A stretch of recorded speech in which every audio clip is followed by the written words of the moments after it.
Assalamualaikum warahmatullahi wabarakatuh. Alhamdulillahi rabbil alamin wal 'aqibatu lil muttaqin wala 'udwana illa 'alal zalimin. Asyhadu an la ilaha illallah wahdahu la syarika lah wa asyhadu anna sayyidana Muhammadan 'abduhu wa rasuluh allazi la nabiyya ba'da. Rabbi shrah li sadri wa yassir li amri wahlul 'uqdatam min lisani yafqahu qawli. Alhamdulillah, syukur kita kepada Allah Subhanahu wa taala. Selawat kepada Rasulullah sallallahu alaihi wasallam. Allahumma salli ala sayyidina Muhammad wa ala ali sayyidina Muhammad. Allahumma salli ala sayyidina Muhammad wa ala ali sayyidina Muhammad. Allahumma salli ala sayyidina Muhammad wa ala ali sayyidina Muhammad. Alhamdulillah, hormati Tuan Imam, Tuan Pengerusi, hormati tuan-tuan puan sekalian. Alhamdulillah, kita sambung kisah sahabat Nabi SAW yang bernama Majza'ah bin Thawr As-Sudusi. Beliau ialah pahlawan Islam, seorang yang gagah berani. Beliau telah membunuh 100 orang musyrikin dalam pertarungan satu lawan satu. Beliau orang yang hebat dalam peperangan dan telah membunuh 80 orang, 100 orang musyrikin dalam peperangan satu lawan satu. Yang tu yang dikira je lah. Sebab dulu berperang dia satu lawan satu. Beliau boleh membunuh 100 orang dah dalam pertempuran peperangan satu lawan satu. Jadi nama dia muqaddimah perang. Jadi sebelum peperangan, muqaddimah dia kena lawan tu seorang-seorang, kan. Jadi bagaimana pula yang dibunuh dalam medan pertempuran? Masya-Allah. Jadi dikisahkan perang Qadisiyah ini suatu peperangan yang dahsyat dalam Islam. Ketika mana dipimpin peperangan ini oleh Sa'ad bin Abi Waqqas melawan Parsi ketika itu. Jadi letak dia dekat Iraq. Di sana para pahlawan agung dari angkatan tentera Islam, tentera Allah Subhanahu wa taala, mengibas dan menyapu debu Al-Qadisiyah daripada tubuh dan pakaian mereka sebab terjadinya pertempuran yang dahsyat. Mereka girang gembira dengan kemenangan yang dikurniakan oleh Allah Subhanahu wa taala. Allah Subhanahu wa taala memenangkan pertempuran itu. Mereka cemburu dengan ganjaran yang diperolehi oleh teman mereka yang gugur syahid. Jadi ketika mana terjadinya peperangan ini, orang yang mati syahid dicemburui oleh orang-orang yang masih hidup. Dia mencemburui sahabatnya yang telah pun mati syahid dalam pertempuran, dalam peperangan.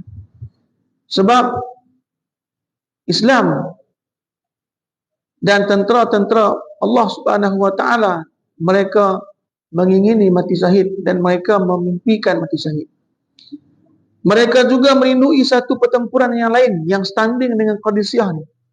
Selepas pertempuran Qadisiyah ni. Jadi yang tidak mengikuti pertempuran ataupun yang mengikuti pertempuran Qadisiyah ni, mereka merindukan ada satu peperangan yang dahsyat seperti mana Qadisiyah ni. Dan mereka menunggu-nunggu perintah daripada Khalifah Rasulullah yang ketika itu yang menjadi Khalifah Umar bin Khattab. Mereka tunggu-tunggu. Jadi tidak lama kemudian kerinduan ini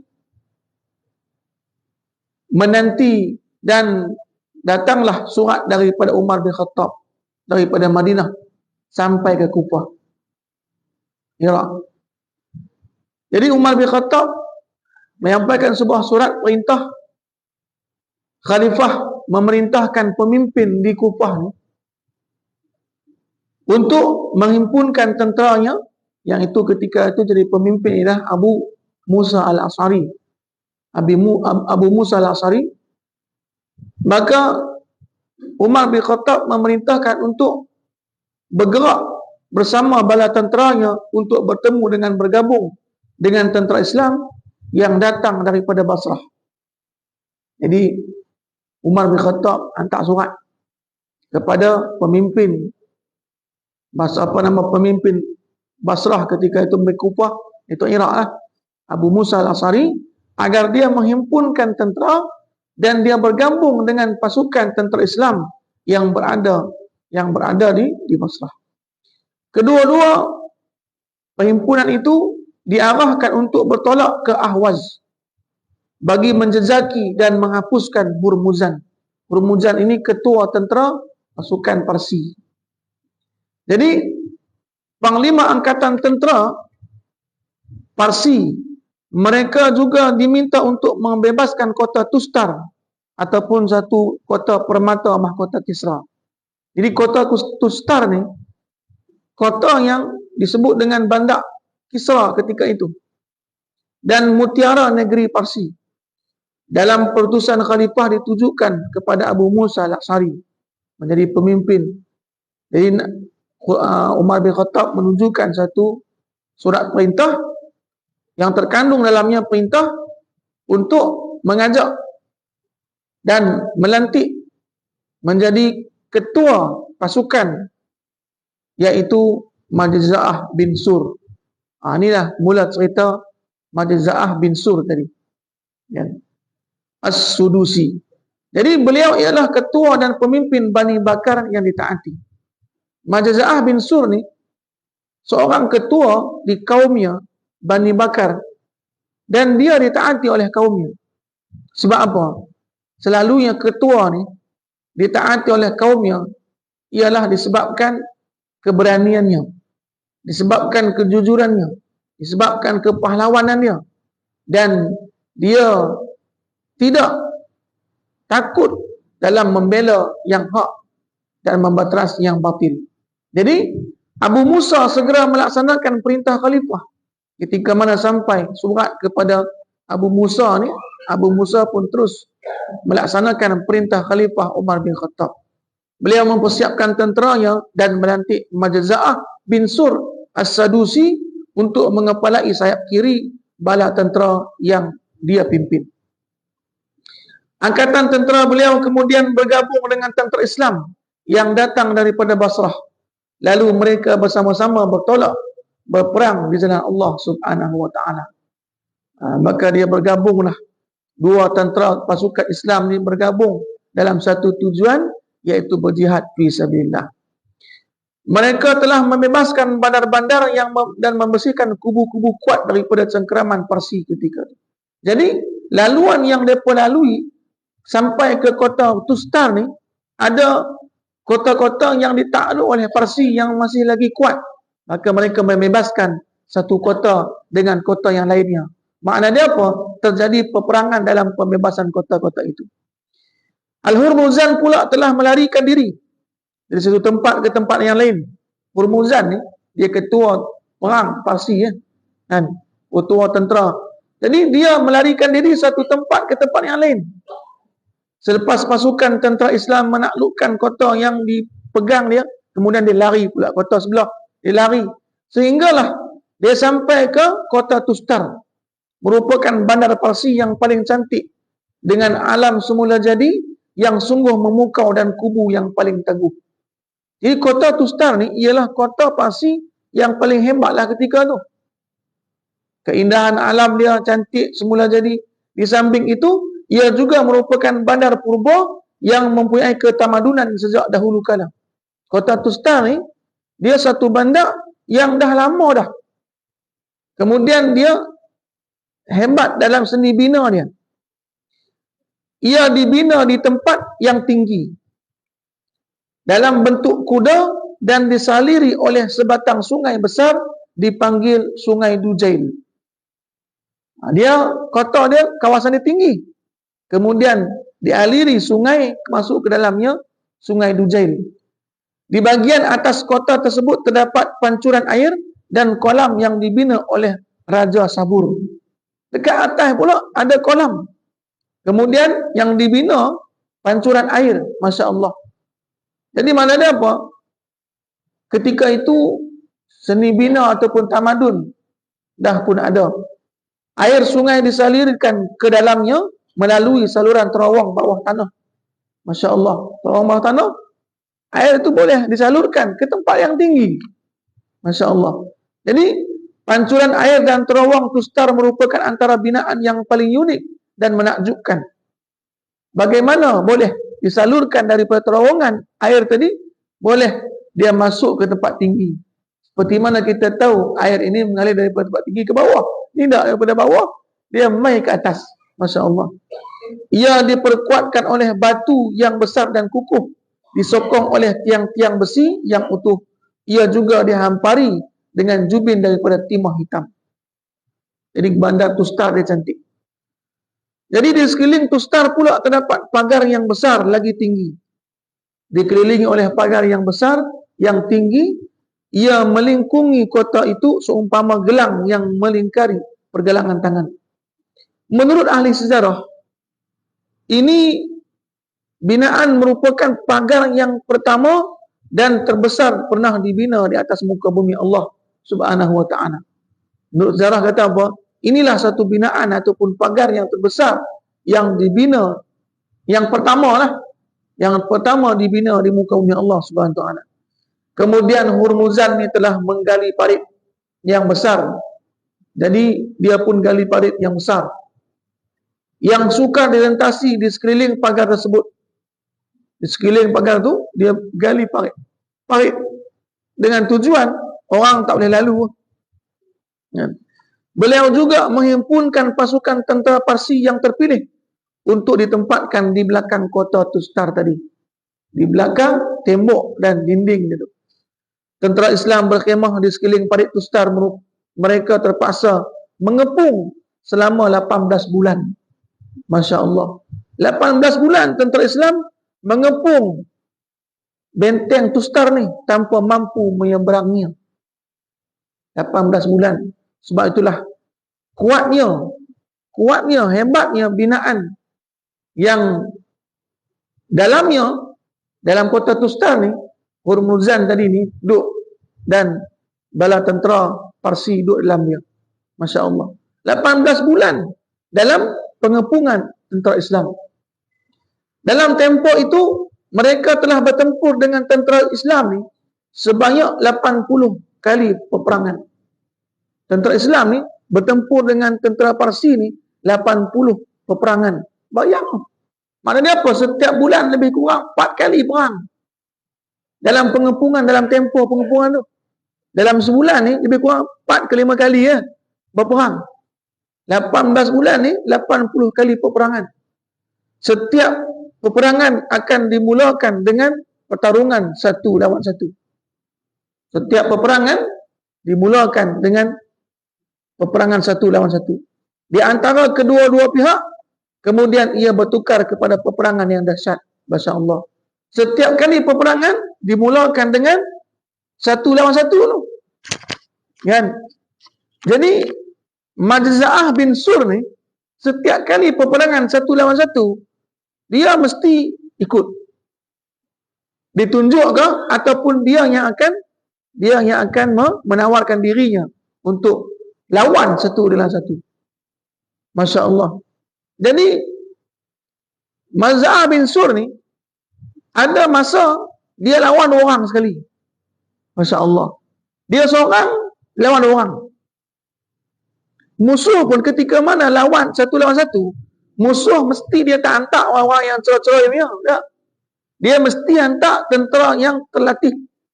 Tentera yang hebat. Pahlawan yang hebat lah. Kan? Hulu balang yang hebat lah dia hantar. Seperti mana pasukan Islam pun dia hantar orang yang hebat. Dan Majza'ah bin Sur ni, dia melawan, ada masa dia lawan seorang. Dan ada masa dia lawan 2 orang sekali. Dan bayang, dalam 80 kali pertempuran satu lawan satu ni, Majza'ah boleh membunuh musuh 100 orang. Makna dia apa? Ada masanya dia lawan 2 sekali 2 tu Masya Allah. Jadi mana ada apa tuan-tuan rahmatullah, dia bukan jalan-jalan orang, pemimpin yang hebat digeruni oleh kaumnya Bani Bakar. Dalam pertarungan satu lawan satu ni, Mazza'ah bin Sur telah menunjukkan kepahlawanan yang sungguh menakjubkan dan mengagumkan lawan dan kawan. Lawan dia juga kagum dan takut, dan juga kawan dia juga kagum sebab keberanian dia. Beliau telah berjaya membunuh 100 tentera musuh yang gagah berani satu lawan satu tadi. 80 kali ni dia boleh bunuh 100. Mana ada apa? Ada pertempuran yang dia 2 sekali dia lawan. Namun namanya mula menimbulkan kegerunan kepada tentera Parsi. Dengar tentera Parsi ni, dengar Mazza'ah bin Sur, depa dah takut dah. Ketika mana lawan satu lawan satu, depa dengar siapa ni? Mazza'ah bin Sur, depa mula gerun dah. Sebab apa? Sebab dia tak boleh lawan. Masya-Allah. Pada ketika itu mereka yang sebelum ini tidak mengenali beliau mula memahami kenapa Amirul Mukminin beria-ia meminta supaya panglima yang berani ini dipastikan termasuk di kalangan tentera Islam.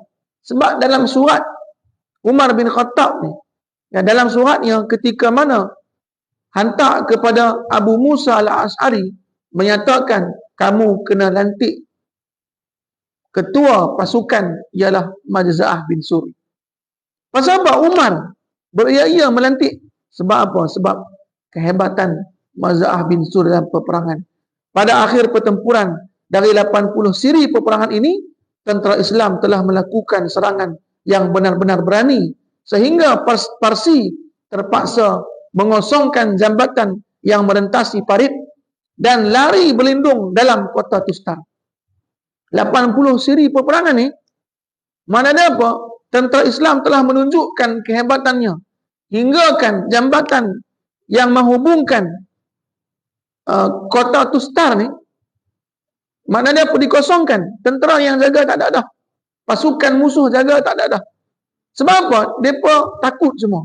Dan mereka semua masuk dalam kota Tustar dan mereka berlindung di dalam kota Tustar ni semua. Mereka kemudian yang menutup pintu kubu yang kebal itu. Mereka pun tutup, mereka masuk dalam semua dan mereka tutup, mereka duduk dalam. Masya Allah. Setelah sekian lama bersabar, 18 bulan tuan-tuan, pengepungan. Masya Allah. Kan? Keadaan tentera Islam semakin teruk. Tentera Parsi pula menghujani mereka dengan anak panah dari dalam kota Tustar. Mereka berlindung dalam kota Tustar, mereka hujani tentera Islam di luar dengan anak panah.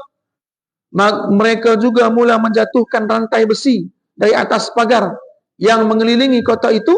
Pada penghujung setiap rantai itu pula terdapat cangkuk besi yang membara. Cangkuk besi yang membara kan, setiap hujung besi ni. Maka setiap kali tentera Islam ni nak panjat tebing ataupun dinding tu, maka mereka akan lemparkan besi yang ada cangkuk yang tadi ni, dengan mereka dah bagi panas dah, mereka bakar sehingga panas dah, kemudian besi itu mengait dan menariknya ke atas menggunakan rantai pencangkuk besi tadi, maka tubuh tentera Islam terbakar dan syahid. Maka kesukaran semakin menghimpit tentera Islam. Kesukaran menghimpit tentera Islam ketika itu nak menaklukkan kota Tustar. Mereka memohon dengan hati yang penuh khusyuk agar Allah menyingkapkan kesusahan tersebut dan menolong mereka menewaskan musuh. Dan jadi mereka ni berdoa kepada Allah. Ketua yang Abu Musa al-Ash'ari memohon kepada Allah agar Allah tunjukkan bagaimana boleh menaklukkan kota Tustar ni. Sedang Abu Musa al-Ash'ari asyik mematikan pagar Tustar yang tersergam itu dalam keadaan buntu dan tiada harapan memasukinya, tiba-tiba terpacak sebatang anak panah di hadapannya. Ada orang yang memanahkan anak panah di hadapan dia. Ia dilontarkan ke arahnya dari atas pagar kota. Beliau mengamati anak panah itu, rupa-rupa terdapat surat dalamnya. Kan? Jadi dalam surat tu, wahai tentera Islam. Dalam surat itu dia kata, wahai tentera Islam, sesungguhnya saya percaya kepada kamu. Sesungguhnya saya meminta keamanan daripada kamu untuk diri saya. harta, keluarga dan pengikut saya. Rupa-rupa dia ni ketua kaum. Ketua kaum, dan dia pun tak suka kepada Hurmuzan ni. Ketua tentera Parsi ni. Dia pun tak suka. Kan? Saya akan tunjukkan kepada kamu tempat untuk kamu memasuki bandar ini. Dalam surat tu kan? Jadi lalu Abu Musa menulis surat balik. Dia balas surat tu. Dia kata apa? Jaminan keamanan untuk pemilik anak panah ni. Beliau memanah kembali anak panah tu kepadanya bersama surat tersebut. Lelaki itu mempercayai jaminan Islam. Kemudian dia pun pada suatu malam, orang yang memanah tadi ni mendatangi, keluar secara siap-siap lah. Dia datang kepada Abu Musa. Dia kata apa? Kami ni antara pemimpin kaum. Dia beritahu kepada Abu Musa Asy'ari. Kami ni antara pemimpin kaum. Kemudian Al-Hurmuzan, ketua tentera Parsi ni, telah membunuh abang saya. Dia kata. Dia zalim. Jadi ketua tentera Parsi ni zalim. Dia kata dia telah bunuh abang saya. Dia juga menceroboh harta dan keluarga abang saya. Dia habis ceroboh semua. Dia ambil semua. Kan? Kemudian dia turut menaruh hasrat jahat dalam hatinya terhadap saya. Dia kata, hinggakan saya tidak lagi merasa aman terhadap diri dan anak-anak saya. Oleh itulah dia kata, saya mengutamakan keadilan kamu berbanding kezaliman Hurmuzan. Masya Allah. Jadi, saya pilih kesetiaan kamu berbanding pengkhianatannya. Saya telah bertekad menunjukkan kepada kamu jalan rahsia yang dapat kamu lalui untuk ke kota Tustar. Jelas beliau lagi. Mana dia apa? Dia beritahu kan, sebab saya pun tak suka ke Hurmuzan ni. Dia kata, sebab dia telah bunuh abang saya. Dia kuasai harta abang saya. Lepas tu dia pula nak tengok saya pula. Dia nak bunuh saya pula. Masya Allah. Jadi, dia tunjuk satu jalan rahsia masuk ke kota Tustar. Dia kata, berikan kepada saya seorang yang berani, bijak, dan dia mahir berenang supaya saya dapat tunjukkan jalan kepadanya. Masya Allah. Dia kata apa? Tunjuk kat saya, ikut saya, seorang yang berani, yang pandai berenang. Jadi, Abu Musa panggil Majza'ah. Jadi, Abu Musa As-Sudusi, beliau berbisik kepada Majza'ah. Kata Abu Musa, wahai Majza'ah, carikan untuk saya seorang lelaki daripada kaum kamu yang bijak. Kata Abu Musa, cari kan? Ada seorang lelaki daripada kaum kamu yang bijak, cekap dan dia tahu berenang. Dia pandai berenang. Kata Majza'ah ni, dia mohon Tuan Panglima, biarkan saya melakukannya. Kata Majza'ah kepada Abu Musa. Dia kata, wahai Tuan Panglima, biarlah saya yang melakukannya.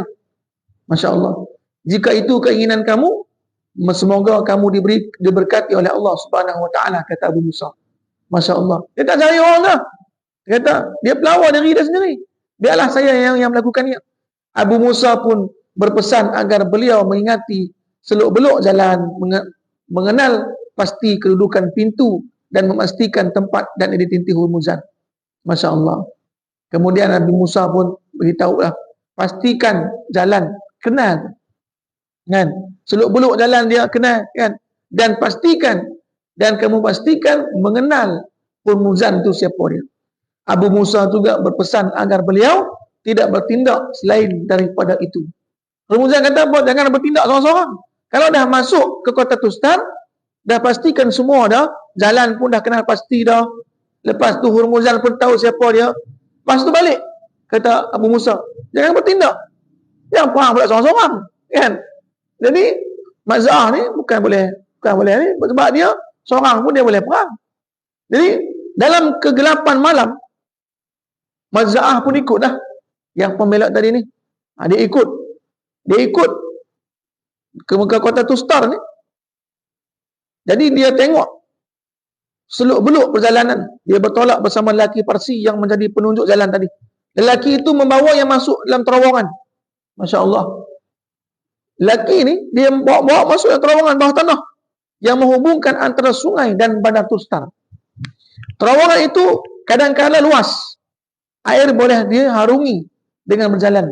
Terowongan tadi ni, ada terowongan itu luas. Boleh berjalan kaki ya. Kan? Kadang-kala pula sempit sehingga memaksa untuk berenang. Ada masa pula terowongan itu sempit hingga memaksakan untuk berenang. Jadi ia juga kadang-kala bercabang dan berliku.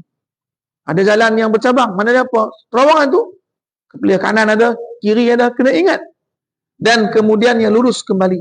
Begitulah keadaan terowongan itu sehingga beliau akhirnya sampai ke pintu yang boleh ditembusi untuk ke Bandar Tustar. Lelaki itu memperkenalkan Al-Hurmuzan. Dia siap tunjuk. Lelaki itu siap tunjuk dia jauh. Tu dia Hurmuzan yang merupakan pembunuh abang saya. Kepada Majza'ah dia tunjuk lah. Tu dia Hurmuzan yang dia membunuh abang saya. Serta tempat yang menjadi kubu pertahanan. Dia tunjuk. Masya Allah. Apabila Majza'ah melihat bahawa Hurmuzan, dia berfikir dah. Dia fikir dah. Dia kata apa? Untuk membunuhnya. Dengan memanah tengkuknya. Sebab Majza'ah ni, semua dia balun semua lah kira. Kan? Keahlian tu, dia sapu semua. Berenang pun dia pandai. Panah pun dia pandai. Pak pedang pun serahkan dia. Semua dia sapu. Kan? Dia kata apa? Saya dah nak memanah dia dah. Hingga mati. Tetapi beliau segera teringat pesan Abu Musa. Dia teringat pesan Abu Musa. Abu Musa pesan, jangan bertindak. Jangan buat apa. Sampai ke pintu, lepas tu balik dah. Itu saja. Janji apa? Kamu tahu seluk-beluk perjalanan masuk ke kota Tustar. Dia teringat balik. Kan? Kalau dia tak teringat pesan Abu Musa ni, lama dia bunuh dah. Kan? Hurmuzan ni. Tapi dia teringat. Tidak melakukan apa-apa tu dia pun tak lakukan apa-apa. Maka beliau hanya memadamkan keinginannya itu dalam dirinya. Beliau pun kembali semula ke pintu masuk. Di mana beliau datang sebelum fajar menjelang.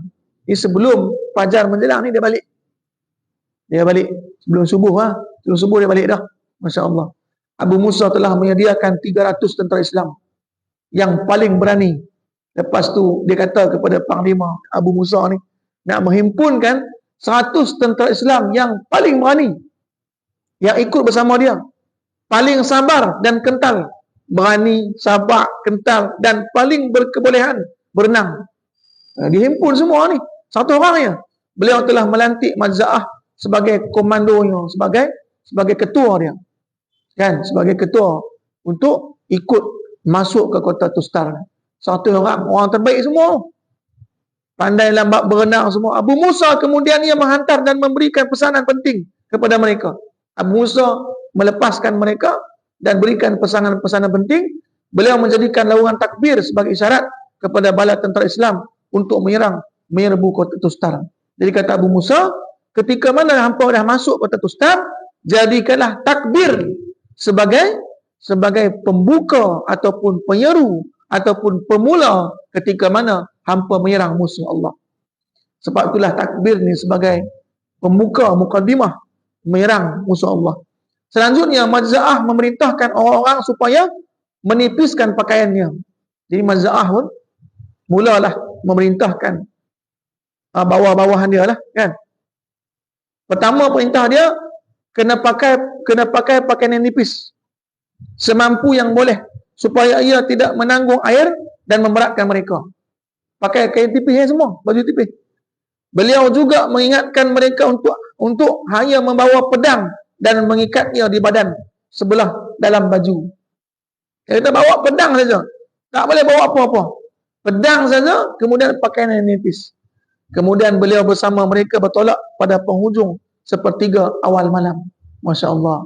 Sepertiga awal malam ni, dia bertolak. Satu orang. Majza'ah dan tenteranya yang gagah 300 orang. Jadi, dia mulalah gagah berani, terpaksa bertarung dengan pelbagai rintangan dalam terowongan yang berbahaya ini. Sekira-kira 2 jam. 2 jam. Dalam terowongan tu, dia 2 jam. Mengharungi terowongan yang sempit, yang ada masanya berenang. Kan? Kadang-kadang mereka berjaya mengatasinya dan kadang pula sebaliknya. Apabila sampai ke pintu kota Tustar ni, Majza'ah mendapati terowongan itu telah menelan nyawa 220 orang tenteranya. Baki 80 orangnya. Daripada 300 orang tadi, dia bawa 300 orang. Baki 80 orang yang selamat. 220 orang syahid semua. Pasal apa? Sebab nak melalui sungai tadi, dalam terowongan tadi, banyak yang syahid. 220 orang. Dan 80 orang yang berjaya masuk ke kota Tustar. Jadi, sebaik sahaja Maza'ah bin Sur dan pasukannya memijakkan kaki di kota tersebut, mereka terus menghunuskan pedang. Ketika mana selamat sampai dah, masuk ke kota Tustar, mereka menghunuskan pedang, mereka menerkam pada pengawal kubu seraya menanamkan pedang tajam itu ke dalam dadanya. Ketika tu, kan kubu mana tentera-tentera yang jaga kubu Hurmuzan tadi. Hurmuzan ni pun dia buat rumah dia lah kan. Maka tentera dia tu berjaga di rumah dia lah. Maka itu pertama kali diserang oleh tentera Maza'ah bin Sur. Masya Allah. Maka dia membenamkan pedang tajam itu ke dalam dada tentera musuh. Jadi, Masya Allah. Jadi ketika itu mereka menyerbu ke pintu-pintu dan membukakan sambil bertakbir. Jadi kata Abu Musa, kalau hampa dah masuk dah, buka pintu. Kami tunggu dah ni. Kan? Jadi mana apa? Makna dia, kalau ada kami mendengar suara takbir, kami akan masuk. Masya Allah. Takbir mereka dari dalam itu telah disambut oleh takbir saudara mereka yang dah tunggu di luar lah. Ketika mana takbir dari dalam dah, Allahu Akbar, dah tunggu dah dari luar pun takbir Allahu Akbar juga. Tentera Islam kemudian mencurah-curah masuk ke dalam bandar itu apabila fajar menjelang pada pagi hari itu. Masya Allah. Maka berlakulah peperangan yang dahsyat antara mereka dan musuh Allah. Jarang sekali sejarah perang menyaksikan perang yang begitu dahsyat, mengerunkan dan korban yang banyak seumpama perang ini. Dalam berkecamuk peperangan itu yang telah dirancang dan dilakukan persiapan yang teliti itu, Maza'ah ternampak Hurmuzan. Maza'ah bin Sur ni, dia tengok ada Hurmuzan berada di medan peperangan. Beliau lantas menuju ke arahnya. Kita tahu sebab dia yang tahu, kan? Sebab dia yang ditunjukkan Hurmuzan. Kan Maza'ah yang tahu. Dia nampak, kemudian dia pergi dan dia menyerbunya dengan pedang. Namun Hurmuzan ditelan oleh ombak tentera yang sibuk tengah berperang. Hurmuzan ni dia pandai sembunyi. Dia pun sembunyi di balik tentera dia. Dia berlindung daripada pandangan Maza'ah. Maza'ah tercari-cari di manakah Hurmuzan. Dia cari balik, tak nampak, kan? Akhirnya sekali lagi Maza'ah ternampak Hurmuzan. Dia nampak sekali lagi. Tanpa berlengah lagi, beliau meluru dan menyerangnya. Kedua mereka saling menyerang lawannya dan pedang masing-masing. Masing-masing menetap lawannya dengan satu pukulan maut. Tetapi malangnya pedang Maza'ah melantun kembali dan gagal memulakan lawan tadi. Dia tetap, kemudian pedang dia melantun. Dan Maza'ah kemudian apa? Sebaliknya pedang Hurmuzan tepat mengenal sasaran. Jadi pedang Maza'ah ni melantun, pedang Hurmuzan pula tepat mengenakan sasaran. Dengan itu tumbanglah pejuang yang gagah berani di medan peperangan. Hurmuzan dah lari-lari dah, kan? Sebab tengok Maza'ah ni, dia tahu Maza'ah ni orang hebat, kan? Jadi ketika mana Hurmuzan, Maza'ah, dia tetap pedang Maza'ah ni, dia ada melambung, kan? Jadi pada matanya terserlah tanda kegembiraan kerana kurniaan Allah, iaitu syahid di medan pertempuran. Masya Allah. Tentera Islam tetap meneruskan perjuangan sehinggalah Allah memberikan kemenangan kepada mereka. Hurmuzan pula telah jatuh ke tangan mereka sebagai tawanan perang. Hurmuzan pula ditangkap hidup-hidup. Ditangkap, Masya Allah, kan? Ditawan. Jadi ketika itu peperangan dimenangi oleh Islam. Maka Hurmuzan ni berjaya ditangkap hidup-hidup. Utusan membawa berita gembira segera ke kota Madinah Al-Munawwarah. Utusan datang ke Madinah membawa berita gembira kepada Umar bin Khattab ketika itu. Mereka ditugaskan untuk menyampaikan berita gembira kemenangan kepada Faruq. Mereka turut mengiring Al-Hurmuzan di hadapan mereka. Hurmuzan pun diseret. Dia tarik pakai tali. Di atas kepala beliau dipakaikan mahkota yang ditatah dengan permata. Di atas dua bahunya pula terdapat selendangnya yang bersulamkan benang emas. Beliau dibawa untuk diperlihatkan kepada khalifah. Kan, dia heret dah. Diikat tangan dia, jalan, kemudian diletakkan mahkota dia lah atas dia. Nak tunjukkan kepada Umar bin Khattab. Namun bersama berita gembira itu, mereka turut membawa perutusan takziah sepenuh hati kepada khalifah. Takziah itu ialah tentera ataupun Maz'ah bin Sur As-Sudusi yang dilantik sendiri oleh Khalifah Umar bin Khattab telah pun syahid di medan peperangan. Jadi Khalifah Umar bin Khattab mendengar itu, dia rasa sedih. Masya Allah. Sebab apa? Sebab pejuang Islam, tentera Islam dan hebat telah pun syahid di medan pertempuran. Moga Allah Subhanahu wa taala menerima amal ibadah dan masukkan Maz'ah bin Sur masuk ke dalam surga Allah, dan kita juga kan berkat syafaat daripada Maz'ah bin Sur ni, semoga Allah Subhanahu wa taala mengurniakan kita pahala mati syahid insya-Allah, dan kita bergabung dan bertemu dengan sahabat-sahabat yang kita baca kisah mereka ini. Inilah tuan-tuan dan puan rahmatullah, kisah tentera Islam yang hebat, pejuang Islam yang hebat, yang matlamat mereka berjuang untuk Allah Subhanahu wa taala.